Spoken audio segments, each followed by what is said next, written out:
साधारणतः ग्रामीण भागातल्या मुलांचा असा कल असतो की आम्हाला स्पर्धा परीक्षेमध्ये यश मिळेल कसं, किंवा बऱ्याच शंका असतात त्यांच्यामध्ये.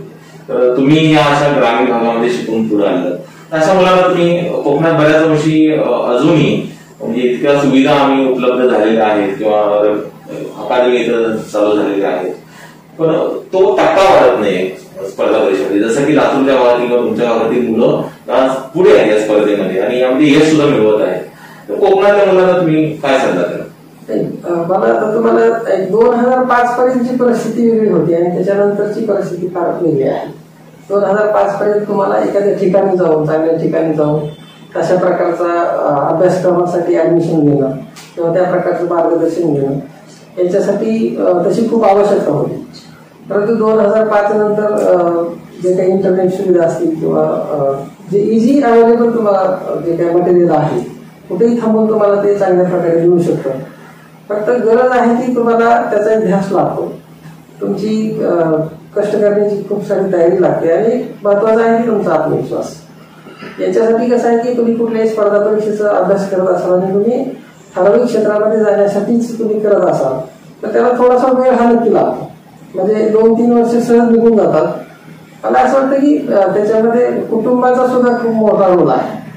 म्हणजे आपण समजा माझं इंजिनिअरिंग बॅकग्राऊंड आहे, मी इंजिनियर झालो आणि जर 1-2 वर्ष 3 वर्ष मी काहीच करत नसेल तर हजारो विद्यार्थी इंजिनियर झालेले असतात आपल्यानंतर. आणि मग घरच्यांना किंवा आपल्या आजूबाजूच्या सगळ्यांना आपल्या चिंतकांना असं वाटतं की आपण काय करतो की नाही पुढं, की आपण कशासाठी शिक्षण घेतलेलं आहे. हे कौटुंबिक आणि सामाजिक प्रेशर त्याच्यावरती असतं त्या विद्यार्थ्यांवरती. त्याच्यामुळे काय होतं की थोडासा जसा वेळ जाईल तसं तसं त्यांना असं वाटायला लागतं की आता आपल्याच्याकडून काही होणार नाही, त्याच्यामुळे आपण आता परत दुसऱ्या मार्गाकडे वळूया.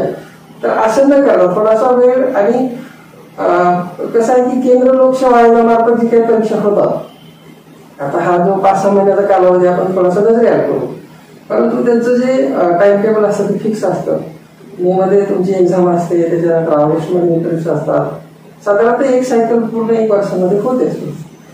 तसं बऱ्याच अंशी जे राज्य लोकसेवा आयोग आहे त्याच्यामध्ये काही थोड्याशा गोष्टी पुढे मागे होतात. आणि मला असं वाटतं की अभ्यास करताना केवळ मी राज्यसेवा जे काय आहेत किंवा राज्य लोकसेवा आयोग जी परीक्षा घेतात तेवढ्याच न देता, आता योगायोगाने असं झालेलं आहे की केंद्र लोकसेवा आयोग आणि राज्य लोकसेवा आयोगाचा सिलेबस जो आहे तो जवळपास सारखाच झाला आहे.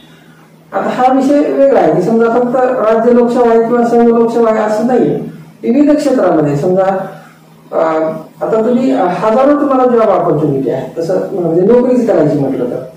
पण शेवटी आपण कुठल्या ह्याच्यातून आलेलो आहोत, आपली ध्येय धोरणं काय आहेत आणि आपल्याला नेमकं काय पाहिजे, आपण कुठं फिट बसू शकतो, या सगळ्याचा सरासरी विचार करून नेमकं कुठल्या क्षेत्रामध्ये आपण जायचे, म्हणजे आपलं जे काय अकॅडमिक आहे तेच पुढे कंटिन्यू करायचं आहे का दुसऱ्या क्षेत्रामध्ये जायचं हे एकदा ठरवून त्याप्रमाणे आपण थोडंसं 3-4 वर्षाचं प्लॅन करणं गरजेचं आहे.